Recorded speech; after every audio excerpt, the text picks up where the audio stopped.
s'il y a quelques questions, Bezat Hashem, on va essayer de répondre. Rav, si je peux user de votre temps, est-ce que je peux vous poser une question? Oui. Alors, merci d'avance.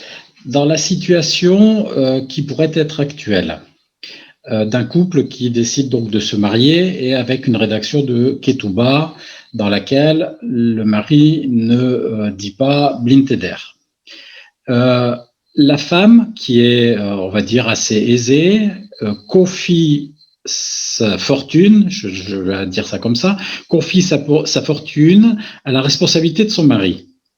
Et que celui-ci décide de placer cette fortune de manière non pas hasardeuse, mais même réfléchie en bourse ou autre valeur, peu importe, mais qu'il y subsiste un krach boursier qui n'est ni de son fait, ni du fait de son épouse, qui pourrait être même d'accord à l'origine sur le placement, et que ça engendre à la limite un divorce. Est-ce que la femme a la possibilité, le droit de réclamer la ketouba? Bon, deux choses. La ketouba n'a rien à faire avec les biens. La ketouba est indépendamment des biens. Chaque mari qui se marie avec une femme promet une ketouba en cas de divorce ou en cas de décès. C'est une sorte de garantie, une sorte d'assurance pour la femme que quoi qu'il arrive, elle aura de biens avec lesquels elle peut vivre. Dans la ketouba, c'est autre chose. Là, on parle d'un bien. Par exemple, une femme amène une fortune. Alors le mari dit, tiens, tu as amené 1 million qui est dans la banque, ça ne sert à rien, on va prendre le million et on va investir. Il y a eu un krach boursier. Alors, il y a ici une première question préalable. Dans quelles conditions elle a fait rentrer l'argent? Est-ce que l'argent, elle a fait rentrer avec garantie ou sans garantie?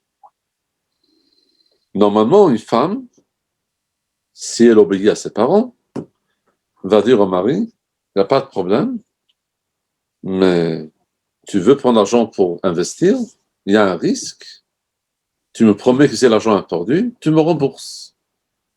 Parce que c'est la fortune de mes parents, et mes parents nous ont donné de l'argent pour l'avoir en notre possession, mes parents ne m'ont pas donné de l'argent pour qu'elle soit perdue.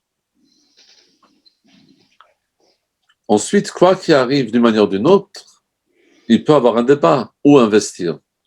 Et c'est là qu'on a vu qu'il faut investir dans des biens durables. Donc, normalement, un homme n'est pas censé investir d'argent de sa femme dans la bourse. Il doit l'investir dans un bien durable, comme le bâtiment, comme un champ, qui a une vraie valeur. Le seul problème, que je vais aller dans le sens de votre question, c'est qu'on peut investir dans l'immobilier et que l'immobilier peut être dévalué aussi.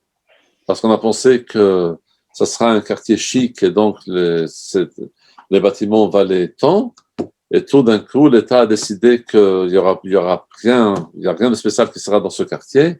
Le quartier baisse de valeur. Alors, dans ce cas-là, ce n'est pas la faute du mari, parce qu'il a investi dans quelque chose de durable. Mais à la base, un mari doit prendre les biens de sa femme, il doit les investir dans des choses durables et pas autrement. Sauf si la femme demande le contrat. D'accord, c'était le sens de ma question en fait. J'ai trouvé l'idée de la bourse parce que le krach, ça parle à tout le monde, mais effectivement, dans l'immobilier, ça peut se produire. Et effectivement, donc c'était dans ce sens-là et je vous remercie, Rav, de votre réponse. Écoutez, c'est avec plaisir. Est-ce qu'il y a d'autres questions?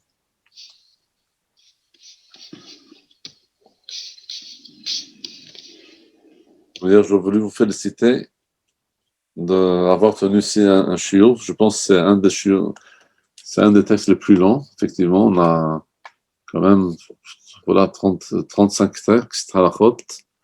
C'est la faute qui sont très importantes.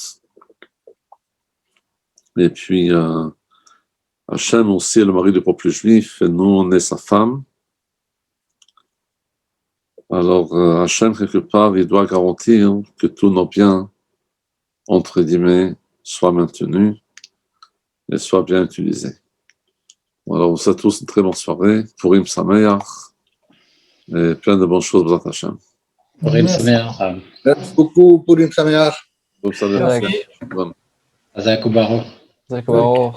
Purim Sameach. Chazak Baruch HaBaruch. Bravo Yaakov. Et bravo Baruch. Bravo à vous, Rav. Bravo à vous, Rav. Chazak Moshio. B'ezrat Hashem. Besurot tovot.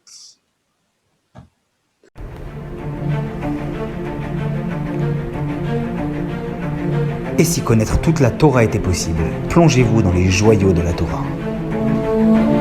Étude du Rambam, le Maïmonide, cours de qualité par des rabbins francophones aux quatre coins du globe.